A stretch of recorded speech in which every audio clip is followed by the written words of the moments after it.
name is Roman Kalinovski, and this is a body of work that I have been working on since August. This is what my studio wall looked like last week, with quite a few of my finished pieces on it. And these are all characters that are from a novel that I wrote in the summer of 2022.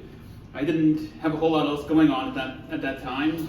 Art world was kind of dead, so I was like, well, I'll just hole up in the Pine Barrens and write a 100,000-word novel until I get tendinitis in my wrist and have to slow down. And then I lost my momentum, and the art world started back up, and I got busy, and I kind of sat on the novel for quite some time until this past summer. Anyway, the novel is set in this kind of Baroque magic realism sort of world, and its big distinction is that the world really has no sense of time. There's no day or night cycle, and time is a phenomenon that is cultural rather than natural, and different cultures have different ways of envisioning time, which comes into play in some of the texts that I'm going to be reading in a little bit. And this particular story that's set in this world, which I spent the past summer writing, is called The Vaster Conspiracy, and it's centered on an art counterfeiting ring. And this was inspired by my time working in the archives at Knoedler and Company. I worked there pretty much right up until the end in 2011, when they got busted for selling forged Pollocks, Motherwells, and Rothkos. And I had no involvement in the actual forgery. I was just stacking books in the archives. But just finding out about what was going on the floors below me in that gallery, in that incredible uptown townhouse, was just, it was shocking to me, and it stayed with me. And as I was brainstorming ideas for stories set in this world, the forgery angle really spoke to me.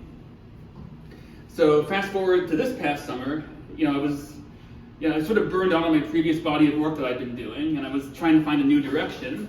And I got thinking about something else that I burned out on, which was a novel, and I thought, well, maybe I can, do something with this. So I started doing these studies in charcoal of all the various characters from the novel, just trying to envision them the way that I saw them in my mind's eye during the writing process. And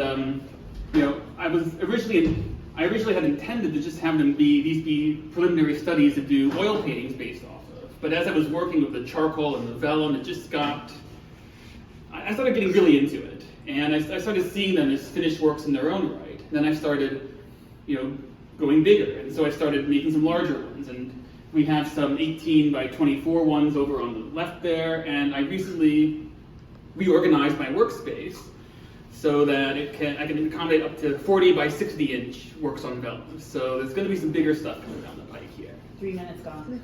All right, and now I'm going to read from the manuscript from the novel. I have 3, possibly 4 scenes if we have time. And I selected these just as to give a sense of the characters and give a sense of the world and the story. So, next slide. Are you feeling all right, Vaster? You look ill. Vaster Brain ran a shaky hand over his face, smearing the cold sweat from his forehead up into his hair. Yeah, I'm fine, Overdodge. I just haven't been sleeping well, that's all. Vaster turned and looked at Overdodge. The gallery director stood next to a large painting of a ruined manor house in a snowfield, the crumbling edifice surrounded by black-leaf trees under the red Valbaran sky. Yes, would that happen to be why you have to shift late for the installation? Oversleeping? Yeah, that's it. I overslept, exactly.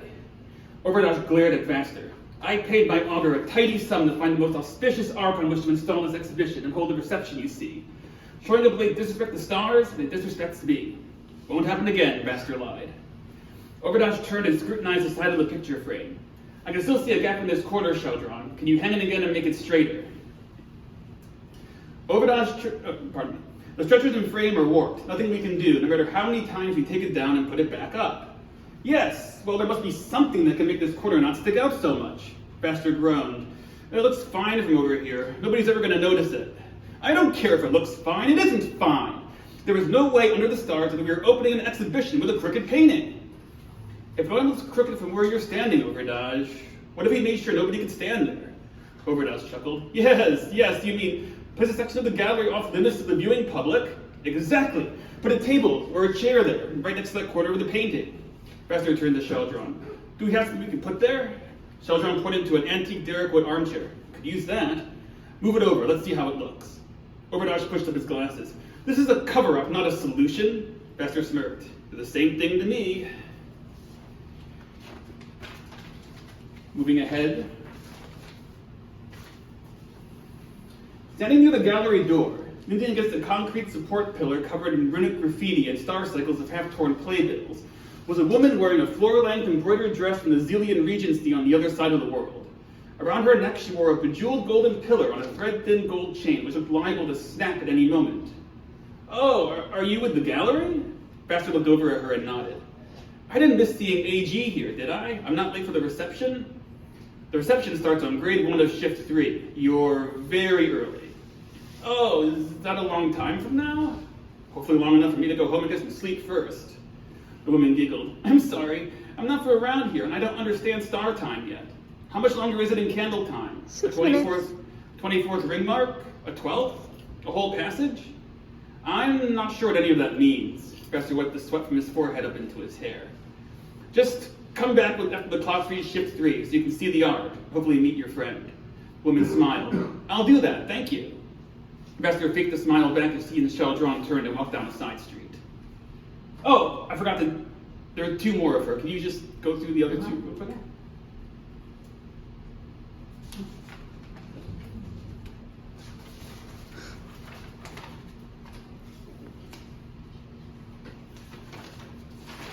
All right, next one.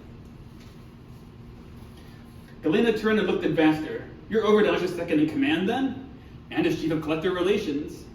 Well, I'm not a collector anymore, so I hope you're allowed to make exceptions, Mr. Vrain. Vassar smirked. I'll see what I can do. Galena smiled back and sat down in the Derrickwood armchair that blocked the crooked corner of the Manor House painting. It's so convenient that there's a chair here, right next to the painting. Overdash truly thinks of everything. Yeah, because that was totally his idea. Galena gestured towards the painting, her pale hand nearly slamming against the canvas. A friend of mine told me about this painting, and I wanted to come see it for myself. So, what do you think? Galena looked over her shoulder at the painting. I'm not sure what I think. What is someone supposed to think about a painting like this? You don't have any thoughts on it at all? It looks like a house, and the sky is red. Galena leaned in closer, her nose nearly touching the canvas. It's beautiful? Maybe? You're not sure? Galena turned to look at Vassar. I have trouble sometimes figuring out what's beautiful and what isn't. That would be fatal in my line of work. Galena grinned. Maybe you can help me then. Help me decide what is beautiful and what isn't. Whatever I can do.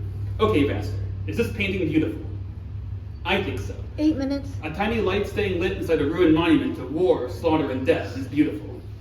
Galena took a sip of her drink while staring at the painting. I'll take your word for it then. She stood up and grabbed Vassar's hand and pulled it into the back room of the gallery. What about this one, this unfinished one then? Is it beautiful? I think this is the most beautiful painting in the exhibition. Why is that then? The artist froze to death out past the dark while painting it. He sacrificed his life so that we could see the stars as he saw them for the last time. That's beautiful. Galena let go of Vassar's hand and took a step backwards. What about my outfit? Is it beautiful? Your gown is obviously by Razzlepeg. I recognize that embroidery anywhere. The cape looks like it's by Acilis, so the feathers aren't something they use very often. Your purse is Miss Artham sea leather, all custom made, of course. Galena giggled. You have a good eye then. Between the dress, the pearls, the cape, the feathers, the shoes, the purse, your hair, your eyes, and your skin, every possible shade of white is represented somewhere on your body. It's very beautiful. You haven't even seen all of it yet. Vassar's eyes widened as he swallowed the rest of his whiskey in one gulp. Galena mimicked him, finishing her Sennever tonic in a single drawn-out sip while staring into Vassar's eyes the entire time. I'm going to get another drink, and then I'm going to Cabaret Ambassador. You can come with me if you'd like, Vassar. Yeah, I'd like that. That's fine. Very much. We have one more slide at the very end. This is my latest piece that I just finished last week. And thank you all very much.